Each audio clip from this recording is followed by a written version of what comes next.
when you're running your estimates and you're preparing to look at a job and you're looking at all the numbers of studs and the treatments of the ceilings that you have to do. Call your brother in for good advice. Hey Brian, this is a beautiful house. You know, Hey, you're thanks. doing a great job. But I want to make sure that you know one thing, okay? Don't take advice from brothers. So when you're insulating your house, Yeah. before you put the board up there, make sure you really treat that corner really well, because it's hard to blow those things when you're up in the attic. I got a little guy for that. So put some fiberglass up in there in the corner. When you're out on a job site looking at jobs, look for those things. Make sure that you're going to cover everything and you're not going to be impeded by the drywall board when it's up in the ceiling. That is the hardest point. When you get into a hip truss like this, those points go so narrow. They are, if you prep the blow, you can't really blow those areas real nice, because you got the heat gun. You try it with the heat gun, that's going to be the coldest spot in the house, because you can't get enough in there. And this is a master bedroom. You don't want that. So who's the better insulator? Oh, I am. Probably. He's a sales guy, but he knows his stuff. I taught him everything he knows. What's your best memory insulating together growing up? Started Calls cleaning from up. the builder to Dad saying there's workers on the job site fighting. He wanted to be boss, and I know I was the boss. Well, I was older. I was there to make sure the job got done, and He got very bossy. So I went in my corner and did my own thing. remember when you pulled the staples out of my finger? Oh yeah, he just about fainted. Oh. Yeah. Remember when Dad left half of his thumb up on a stud? Ooh, that was nasty. We all went, ooh. Or Uncle Art doing the backswing, got his forehead. I think Mark was it Mark?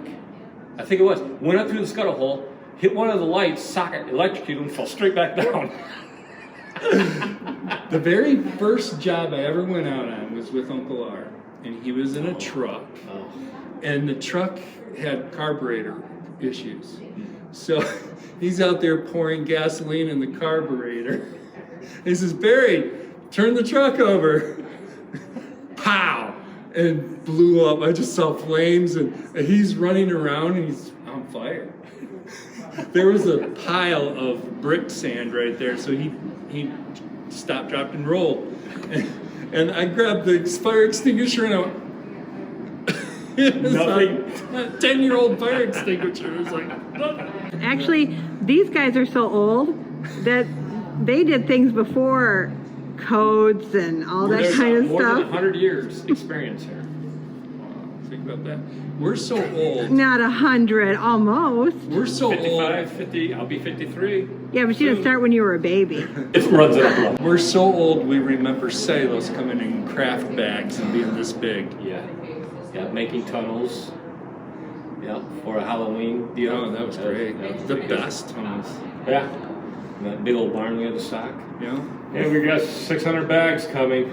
Oh. So builders really did call your dad to tell on you guys? Yeah, they called Dad and said, hey, there's workers out there fighting.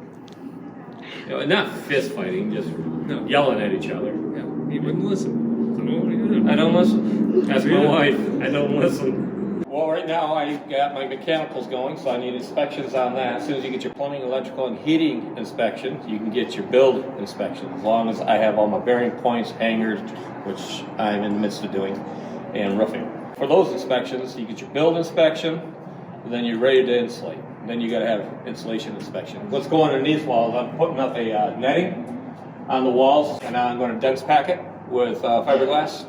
I hit all my corners, all my walls with polysol first, because you deal with that netting. You got to cut the netting to be able to polysol. So I hit all my polysol first. I catch all my cracks and seams where my plywood's going to be hitting, and I'll prep the blow this one since it's not freezing yet. Drywallers can still do their thing, and their glue won't freeze yet. But there's a point here in November I'll have to start tacking in ceilings to hold the heat, so the glue doesn't release when you drywall. We are so old that we still call it polysol. Oh yeah, go foam. A little bit of foam. And that's the kind of gist of it. I'm going to put an R49 in the ceiling, and the dense pack will get me up to at least an R23 in a 2x6 cavity. I'm guessing on the 23. It's going to be pretty close to that. Yeah, they're even saying 25 now.